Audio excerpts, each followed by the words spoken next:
সম্ভাব্য যে কোনো হুমকি মোকাবেলা ও নিরাপত্তাজনিত সুরক্ষা নিশ্চিত করতে প্রস্তুত শাহজালাল আন্তর্জাতিক বিমানবন্দর। যাত্রীদের বন্দরের সুরক্ষায় নিয়োজিত বিভিন্ন বাহিনীর সক্ষমতাও বেড়েছে। সকালে বিমানবন্দরে অগ্নি নিরাপত্তা ও বোমা হামলা সহ যে কোনো ঝুঁকি মোকাবেলায় আয়োজিত নিরাপত্তা মহড়ায় কথা জানায় বাংলাদেশ বেসামরিক বিমান চলাচল কর্তৃপক্ষ। সুমন মাহমুদের প্রতিবেদন। শিয়া বাটার ও ভিটামিন ই সমৃদ্ধ lily glam beauty soap. Lily, always beautiful. সকাল 11টা হঠাৎ করেই বাংলাদেশ বিমানের একটি ফ্লাইট রানওয়েতে জরুরি অবতরণ করে। এরপরই বিমান বাহিনী, সেনাবাহিনী, আনসার, পুলিশ ও ফায়ার সার্ভিসের প্রশিক্ষিত সদস্যরা বিমানটি ঘিরে ফেলে।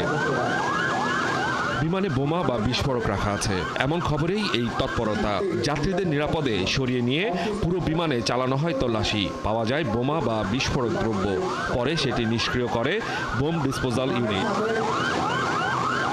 বাস্তবে হযরত শাহজালাল বিমানবন্দরে এমন কোনো ঘটনা ঘটেনি, কিন্তু যদি কখনো এমনটা ঘটে তাহলে যাতে দ্রুত পরিস্থিতি মোকাবেলা করা যায় সেই কারণেই এই নিরাপত্তা মহড়া।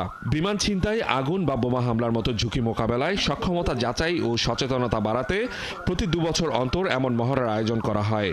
মহড়া শেষে নিজেদের সক্ষমতা নিয়ে কথা বলে বাংলাদেশ বেসামরিক বিমান চলাচল কর্তৃপক্ষ।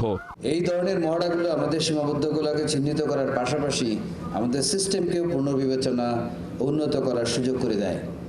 এইটি শুধু ঘাটতিগুলো নিরূপণ করতেই সাহায্য করে না, বরং বিভিন্ন সংস্থার মধ্যে কার্যকর সমন্বয় নিশ্চিত করে। সর্বোপরি সম্মানিত যাত্রীদের জন্য আন্তর্জাতিক মানের নিরাপত্তা ও সেবা নিশ্চিত করতে এই ধরনের মহড়া অত্যন্ত গুরুত্বপূর্ণ ভূমিকা পালন করে থাকে। বিমানবন্দরের নিরাপত্তা বৈষয়িক মানদণ্ড বজায় রাখতে এই ধরনের মহড়া আয়োজন করা হয়।